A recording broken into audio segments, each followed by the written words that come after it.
Hi అండి. అందరికీ నమస్కారం. Welcome to my channel. ఈ వీడియోలో ఎస్‌బీఐ అకౌంట్ ఉన్నవారికి ముఖ్య ప్రకటన. ఈ రోజు నుండి అమలు. పూర్తి వివరాలైతే వీడియోలో తెలుసుకుందాము. వీడియో అయితే ఎక్కడ గాని స్కిప్ చేయకుండా ఎండ్ వరకు చూసేయండి. అప్పుడే ఇన్ఫర్మేషన్ పూర్తిగా అర్థమవుతుంది. అలాగే వీడియో చూస్తున్న ప్రతి ఒక్కరు వీడియోకైతే లైక్ చేయండి ఫ్రెండ్స్. ఈ వీడియోని తోటి ఉద్యోగ, పెన్షన్ మిత్రులతో అయితే షేర్ చేయండి. కొత్తగా మన ఛానల్ చూస్తున్నవారు ఇంకా ఎవరైనా సబ్స్క్రైబ్ చేసుకోకుంటే వెంటనే మన ఛానల్‌ని సబ్స్క్రైబ్ చేసుకోండి. దీని ద్వారా నేను చేసే లేటెస్ట్ వీడియోస్ అన్నీ మీ వరకు రీచ్ అవుతాయి. ఇక ఆలస్యం చేయకుండా వివరాల్లోకైతే వెళ్ళిపోదాము. ఫ్రెండ్స్, ఇక విషయానికొచ్చినట్లయితే దేశంలోని అతిపెద్ద ప్రభుత్వ రంగ బ్యాంక్ అయినటువంటి State Bank of India SBI తమ రిటైల్ ఖాతాదారులకు కీలక ప్రకటన జారీ చేసింది. ఇప్పటివరకు ఉచితంగా అందిస్తున్న కొన్ని online IMPS online immediate payment service లావాదేవీలపై కొత్త ఛార్జీలను విధిస్తున్నట్టు ప్రకటించింది. సవరించిన ఈ ఛార్జీలు ఆగస్టు 15వ తేదీ నుంచి అనగా ఈ రోజు నుంచే అమల్లోకి రానున్నాయి. ఈ డిజిటల్ లావాదేవీలు జరిగే జరిపే కోట్ల మంది వినియోగదారులపై ప్రభావం అయితే చూపనుంది. అసలు ఐఎంపీఎస్ అంటే ఏమిటి? ఇమ్మీడియేట్ పేమెంట్ సర్వీస్ ఐఎంపీఎస్ అంటాము. ఇది అనేక ఇది ఐఎంపీఎస్ అనేది national payments corporation of India NPCI అందించే ఒక తక్షణ నగదు బదిలీ సేవ. దీని ద్వారా 24/7 24 గంటల ద్వారా సెలవు దినాలతో సంబంధం లేకుండా రియల్ టైమ్‌లో ఒక బ్యాంకు ఖాతా నుంచి మరొక బ్యాంకు ఖాతాకు డబ్బైతే పంపించవచ్చు.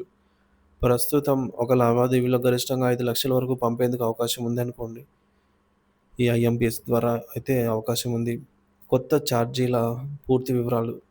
ఎస్‌బీఐ తన వినియోగదారులకు స్పష్టతనిస్తూ 25,000 వరకు చేసే ఆన్‌లైన్ ఐఎంపీఎస్ లావాదేవీలు యథావిధిగా ఉచితంగానే కొనసాగుతాయని తెలిపింది. అయితే ఆ పరిమితి దాటిన లావాదేవీలపై ఈ క్రింది విధంగా ఛార్జీలు వర్తిస్తాయి. అంటే రూ.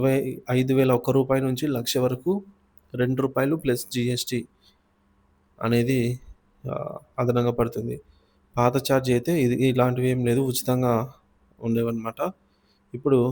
10,00,000 నుంచి 20 సారీ ఫ్రెండ్స్, రూ. 1,00,000 నుంచి రూ. 2,00,000 వరకు కూడా రూ. 6 ప్లస్ జీఎస్టీ అనేది పడుతుంది. ఇది వరకు పూర్వం ఇది ఉచితంగా ఉండేది.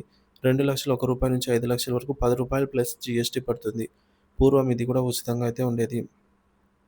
బ్యాంకు బ్రాంచ్‌లో చేసేటటువంటి ఐఎంపీఎస్ లావాదేవీలు బ్యాంకు శాఖకు నేరుగా వెళ్లి ఐఎంపీఎస్ ద్వారా నగదు బదిలీ చేసే విధానంలో ప్రస్తుతం ఎలాంటి మార్పులు చేయలేదని ఎస్‌బీఐ స్పష్టం చేసింది. ప్రస్తుతం ఉన్న ఛార్జీలే రూ. 2 ప్లస్ జీఎస్టీ, గరిష్టంగా రూ. 20 ప్లస్ జీఎస్టీ వరకు కొనసాగుతాయి. అసలు ఎందుకీ మార్పు? ఎందుకంటే పెరుగుతున్న నిర్వహణల వ్యయాలు, డిజిటల్ మౌలిక సదుపాయాల బలోపేతం వంటి కారణాలతో ఈ ఛార్జీలను సవరిస్తున్నట్లు బ్యాంకింగ్ వర్గాలు విశ్లేషిస్తున్నాయి. చిన్న మొత్తాల లావాదేవీలకు ఉచిత సేవలను కొనసాగిస్తూ, అధిక విలువ గల లావాదేవీలపై నామమాత్రపు ఛార్జీలు విధించడం ద్వారా ఆదాయాన్ని సమకూర్చుకోవాలని బ్యాంకులు భావిస్తున్నట్టుగా అయితే తెలుస్తోంది. ఈ ఖాతాదారులకు పూర్తి మినహాయింపు. అయితే ఎస్‌బీఐ తమ ప్రత్యేక ఖాతాదారులకు ఈ కొత్త ఛార్జీల నుంచి పూర్తి మినహాయింపు అయితే కల్పించింది. సో, ఊరటనిచ్చిందనమాట. ఈ మినహాయింపు పొందే ఖాతాల జాబితా చూసుకున్నట్లయితే వివిధ salary package accounts, DPS, defence salary package వారికి ఎటువంటి ఛార్జెస్ ఉండవు. అలాగే పీఎంఎస్‌పీ పారామిలిటరీ సాలరీ ప్యాకేజ్ కూడా ఎటువంటి ఈ ట్రాన్సాక్షన్ ఛార్జెస్ ఉండవు.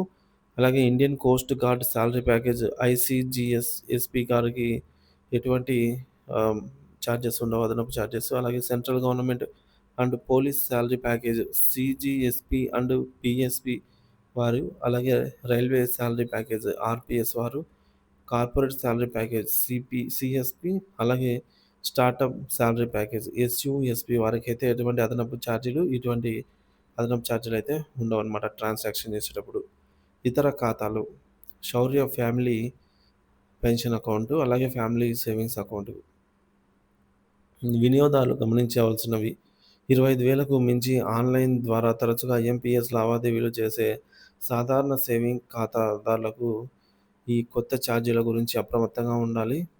ప్రత్యామ్నాయంగా నెఫ్ట్ లేదా యూపీఐ వంటి ఇతర నగదు బదిలీ విధానాలను కూడా పరిశీలించవచ్చు.